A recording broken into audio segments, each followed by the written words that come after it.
Hey guys, George here. Now, what I forgot to mention in the Mass Effect 1 was there was other classes besides Biotic and Soldier. There's Infiltrator and a few others. Now, I didn't say anything about them because I never played as them. I played as a Biotic, but I never beat as a Biotic. I beat as a soldier. But choices still matter in this franchise.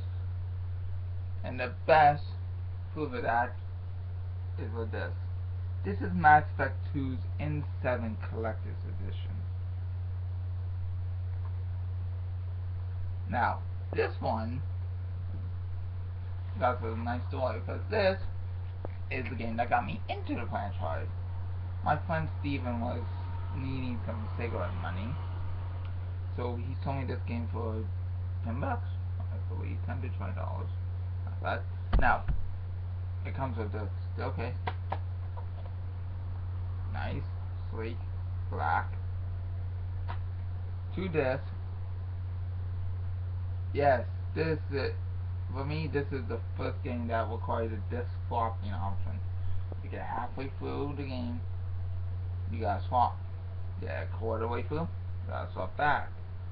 Now, that may seem fine dandy until you use a bonus disc, which causes a pain in the ass. Now, this was used, so I didn't get the collector's armor until Mass. I didn't get it at all. It came with your manual, but come on, it's a shooter. Shooting RPG. We use manuals. Come on. Came with an art book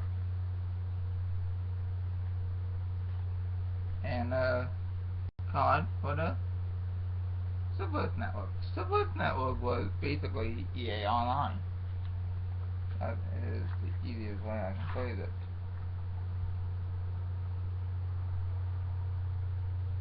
Comes with a little bit of a map diagram. Don't know how well you can see that. A nice art book. Anyway, we're not here for that. We're here for the game. So, assuming you beat that one, you beat the first one. Mass Effect 2 takes place about a few months after.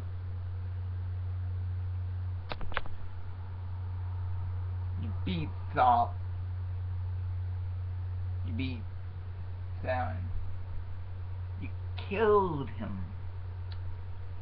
Then your ship is under attack. But by whom? People believe the guess. But no. It was the Collectors, the main enemies of this one.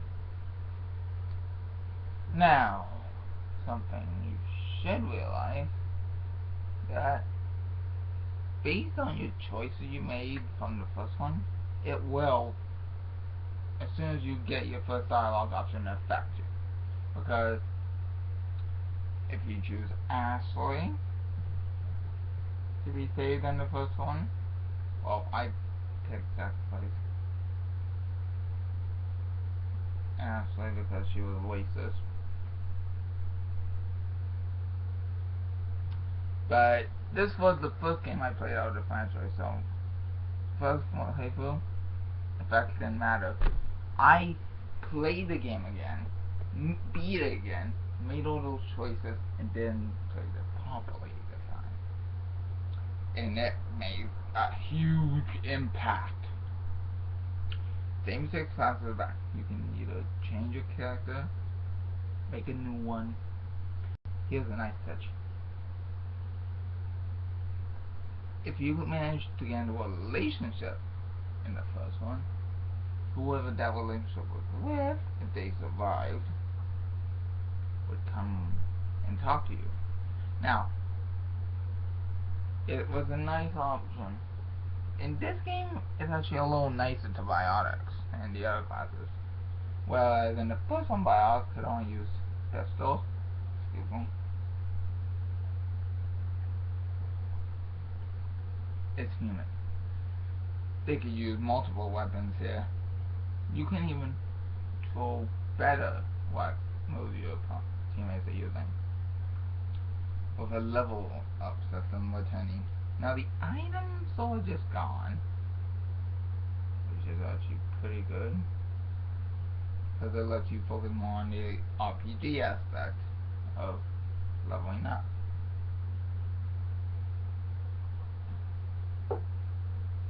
That being the case, you can also now there were a few DLCs. There is the Zaz DLC, where you get when a woe bounty hunting soldier badass who does whatever he wants without care. And then there's the Soul and Dreams Kasumi DLC, where you get at the end the arc. Now, besides Liala and Tali coming back, plus whoever you saved, you get a few new ones. Out of this, you could want the best characters in the game. One. Someone that was Tankbird, that actually chooses to be who he wants to be. You get Fane, the 12 with no hope. These, you get Samala, Jessica. Because we all ain't really in this game unless you got the Shadow Broker DLC.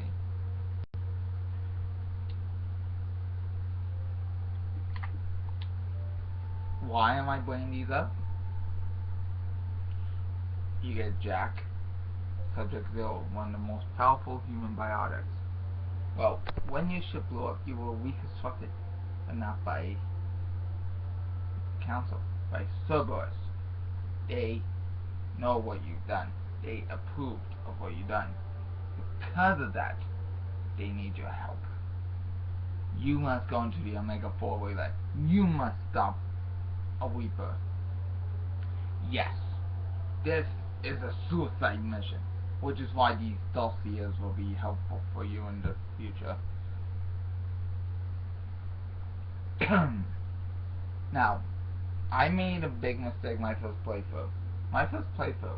I upgraded nothing on the ship, which you could do via a conversation with your teammates. I didn't even know about it. I charged through and lost 3 people right off the bat. Now,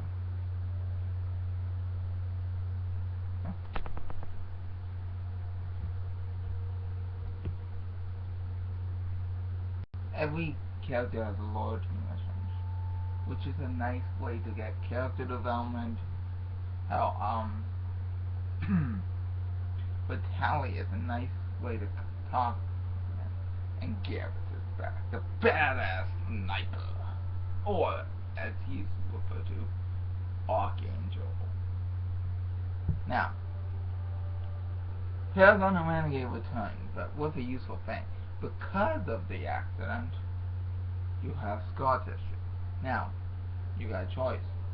You can either get surgically fixed, so it doesn't show, or, based on how you play, you can either have scars or no scars, based on what path you pick. The more you choose Renegade, the more scars you have. The more you choose Paragon, the less. It's a nice touch based on the development. Now, this game is actually a nice one of mine. I am doing something now that I don't usually do. Sorry. But based on the fact that, behold what I am doing,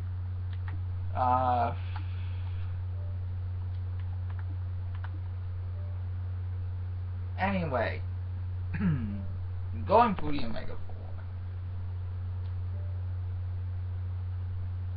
4, and what do you find?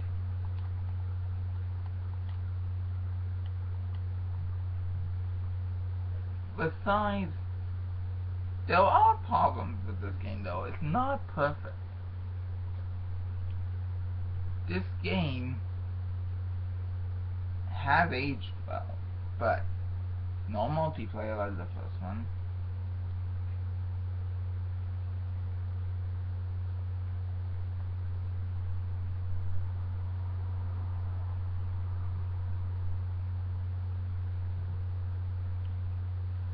But lag in connection is a problem.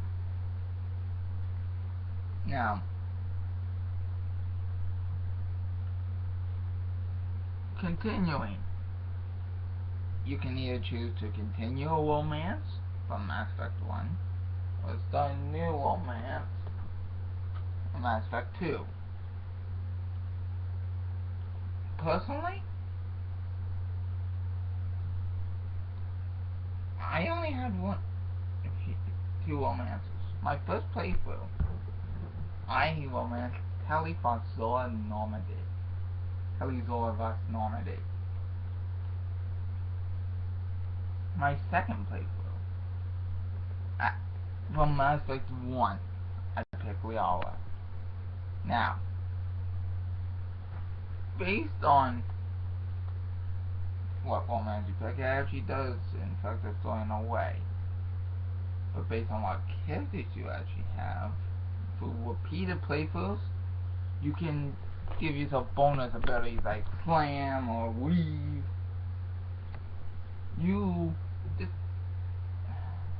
There's so many side quests that you can go into the lore of people like that, like my friend Ben, who go lore crazy on the smallest thing. You would die for it. Now there is lag, and the game does have a somewhat slow learning curve. But if you can get used to that, and if you're not stupid enough to go on Insanity for a stupid achievement, since this is a 360 exclusive franchise, to my knowledge, if anyone knows different, comment, please. I'll correct it in the next one. Well, as I gave the first one a 7 out of 10, I have to give this one an 8. Now, based on what's wrong, what is wrong? You choose who lives and dies in this franchise based on your actions, your choices. If you get strongly attached to them, it actually makes a deep impact. And it's a really nice touch because it means you want to keep them safe. You want to be a captain. This is your ship. But no. Now this franchise represents hope and perseverance. And out of the franchises I played, Mass Effect shows that the most. But since for most fans, 2 is considered the best. Third day, we will be doing the worst. Well, what most people call what's in the franchise. And yes, I know about the new one announced. I will review that when I get it. Nothing more, nothing else. And hopefully, in the next few months, I can start the other project I'm planning on. Now, the other project is tokusatsu related, not video game related. So, I don't know how that'll work. This is George. I'll bet so you don't have to. Peace.